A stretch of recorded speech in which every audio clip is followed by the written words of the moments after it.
welcome to Occam's Razor Gardening, Cooking, and Canning, where we used to do a daily show. If you're watching us on YouTube, please give us a like. If you're watching us on Rumble, please give us a follow. We are just going to be indiscriminately covering the garden when we can, because as of today, Parliament is sitting back in.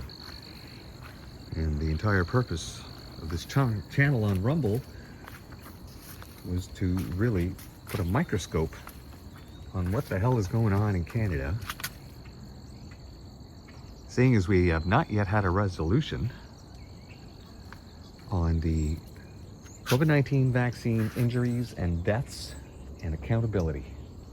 Until we do, this channel will be concentrating mostly on that. So we are going to be covering the sitting question period today. And we will be having some fun with that, because I have been watching Parliament and question period whenever I can since I was first introduced as to how Parliament worked in grade 6.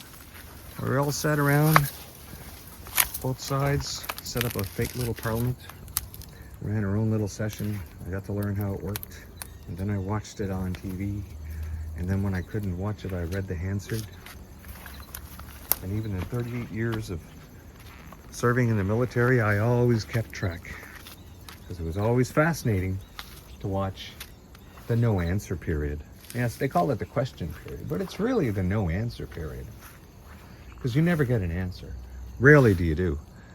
Now, we were taught back then that typically questions would be prepared. They would send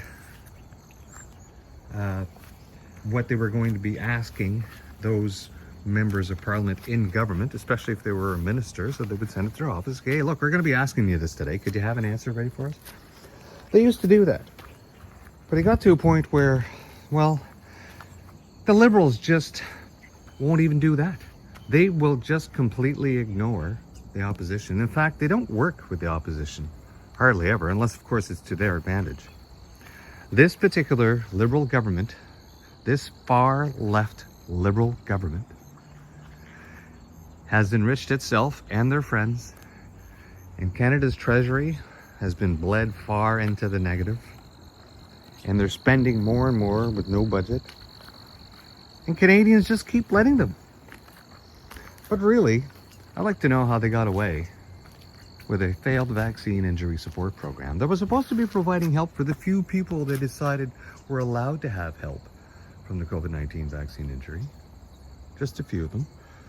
And even they couldn't get any resolution. Now you find out that the people that were hired for that company were just sitting around playing games and then drinking on Fridays on the job.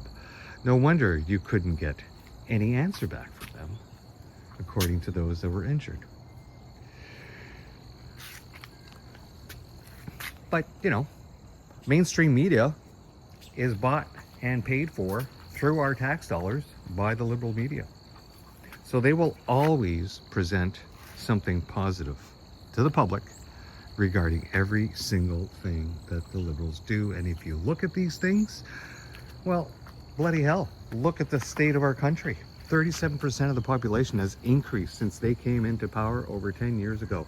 37% that they've added to the population. No wonder everything is breaking down. Hey, little squirrely, you come to see me this morning? Oh yeah, what you doing there?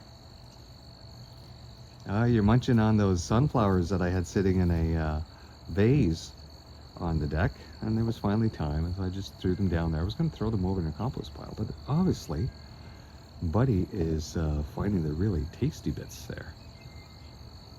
Yeah, you enjoy that. All right, let's go in the front and have a look at the front box.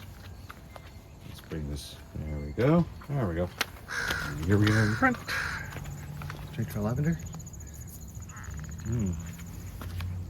Yes, well, so the Liberals have said today, or they've been saying, that they are going to reintroduce their hate legislation, or basically it's legislation that says they hate everyone who disagrees with them. It basically allows them to continually politically prosecute anyone they disagree with. That's all that legislation is. Oh, they will pass it off as safety, save children, save this. We can't have hate.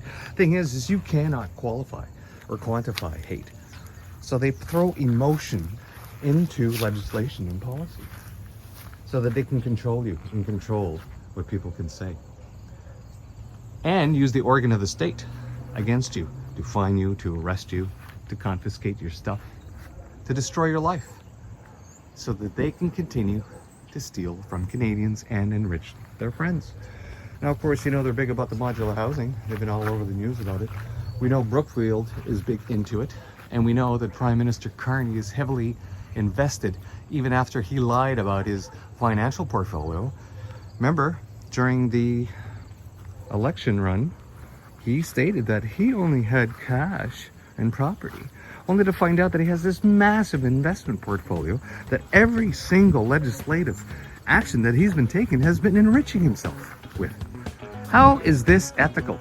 Oh, his portfolio is managed by somebody else. He's not well, he knows what the hell is in his portfolio. You're not bloody fooling anybody. 2025 and 2030, so you can measure the short term. They don't say this quite as loudly, but what they're also saying and thinking, and we're going to make a lot of money off of this, because actually this is the way the world's headed. I mean, I'm not sure exactly when we get there, but to be carbon competitive is going to be valuable. Yes, well, this is the state of the garden. Thanks for hanging out here. I think the camera work was a little better, holding it on to the camera with both hands. But yeah, this is pretty well a prep. If this goes up tomorrow, this will be the day after Parliament actually sits. So if you're watching this after, I'm going to predict that the Liberals will not answer any questions, and that Carney will leave question period early, if he even bothers to show up. And other people will have to take answers on behalf of the Prime Minister. That's my prediction. I think that's what's going to happen today in Parliament. But we will see. And I hope you have joined me to see the question period ongoing live review with Occam's Razor. Until then, we'll see you next time. Bye-bye.